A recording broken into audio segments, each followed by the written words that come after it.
আমাদের এলাকায় সবাই সব ধরনের কিশোর আবাদ করে, কিন্তু আমি দেখি আপনি তো গ্যান্ডারি কিশোর আবাদ করেন এবং বহুত দিন ধরে। আপনি এক জমির মধ্যে একটা কিশোর এটা লাগাইছেন গ্যান্ডারি, কতদিন রাখতে পারেন? সিজনে প্রতি সিজনে একবার করে ধরেন। হ্যাঁ। তো এই পাশে নতুন করে লাগাইছেন, এটাও কি মানে এটা শেষ হলে এটা এটা ব্যবহার করবেন? হ্যাঁ।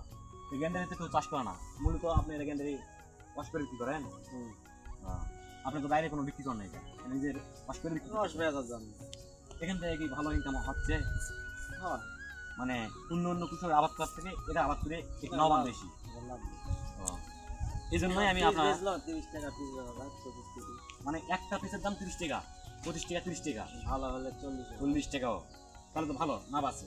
কারণ সাধারণ কিশোর এরকম দাম আসে না। আপনি বহুদিন ধরে চাষ করছেন, প্রায় 6-7 বছর। যাক, আপনি এটা খুব একটা ভালো উদ্যোগ নিচ্ছেন, কারণ এই গ্যান্ডারি আমাদের দৈঘাটে খুব চাষ কম হয় গাইস। গ্যান্ডারি চাষ হয় না তেমন। চাষা এই গ্যান্ডারিটা চাষ করে 6 বছর ধরে।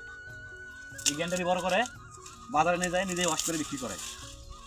আর এই গ্যান্ডারি চাষ করলে কি হয়, সারা বছর এখান থেকে কিন্তু টাকা পাচ্ছে। যেটা বড় হচ্ছে এটা কাটে নিচ্ছে, আর যেটা ছোট এটা ছুঁয়ে দিচ্ছে। জানি না গাইস আপনাদেরকে এই ভিডিওটা কীরকম লাগলো, তবে এই ভিডিওটা দেখার পরে যারা গ্যান্ডারি চাষ করেন না, নিজে সর্বদা ব্যবসা করেন, অসের ব্যবসা করেন, তারা কিন্তু নিজে চাষ করে আপনারা বানাতে পারেন। বিভিন্ন জেলায় কিশোর আবাদ হয়, তো আপনারাও চেষ্টা করবেন। ভালো থাকবেন, শুভকামনা, আল্লাহ হাফেজ।